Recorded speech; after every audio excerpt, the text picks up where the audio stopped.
everyone. Hi. We're here making this update video for the 1-year anniversary of my coming to Sri Lanka after we successfully funded this trip with your generous support on U-Caring. We're here in the Knuckles Mountains Forest Reserve. We're in this cave that used to be a Hindu pilgrimage shrine of some sort. So we came here just for a few days to camp here and practice in seclusion.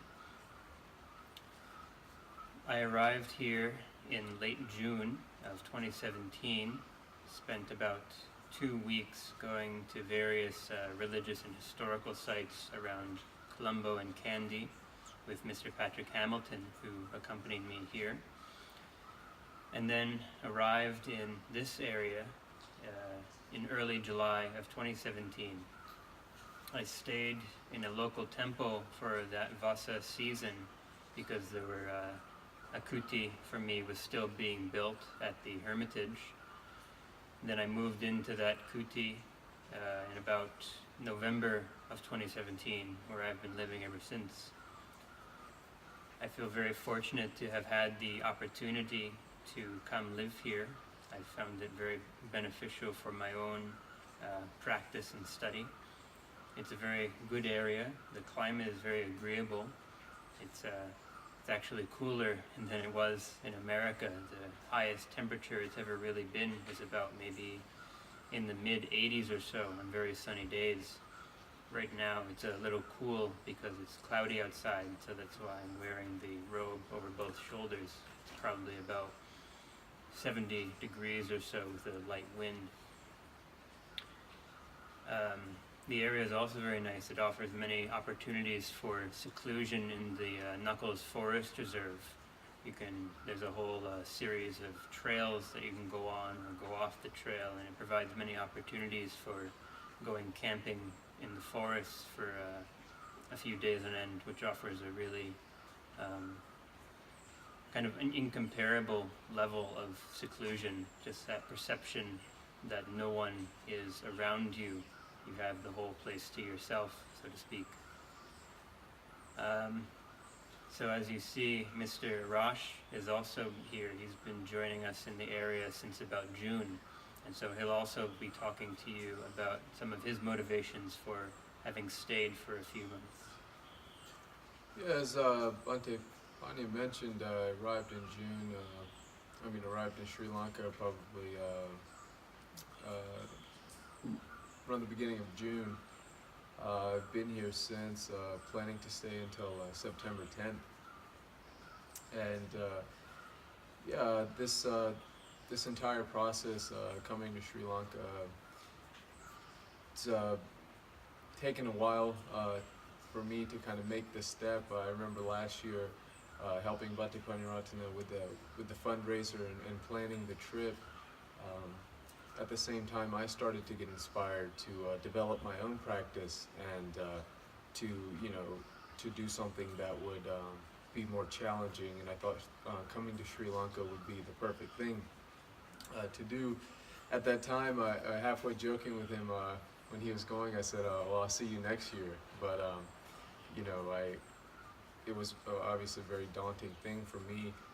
But slowly as time went on, my plans started to come together, and I was very thankful for all the support and the knowledge and advice that I received on my own personal journey.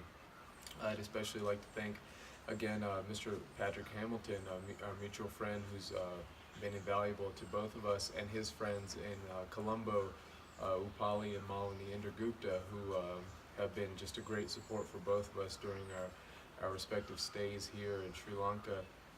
And it really has been an incredible journey coming here. When I finally was able to come out here to the Knuckles and visit the hermitage, visit Venerable Paniratana.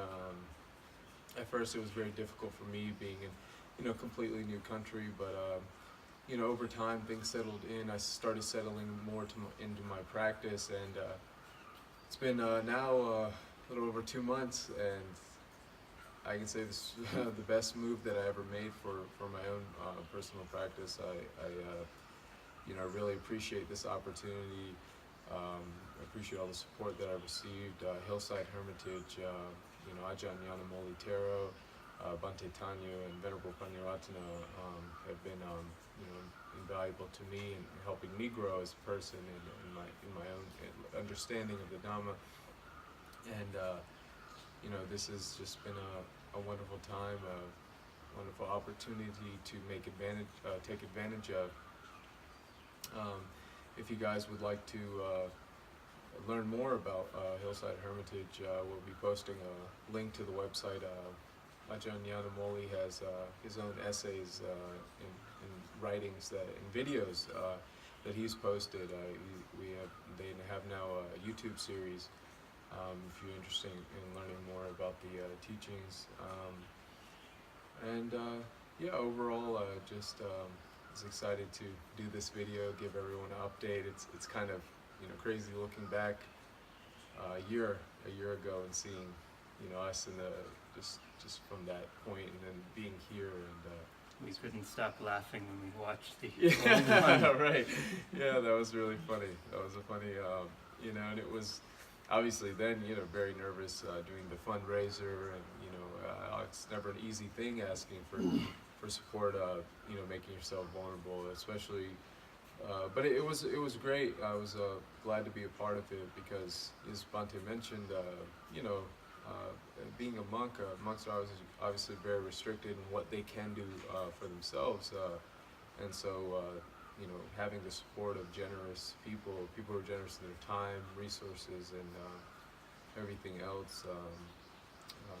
It's been really great. We're both very appreciative for all of you guys for supporting us. So thank you. Thank you.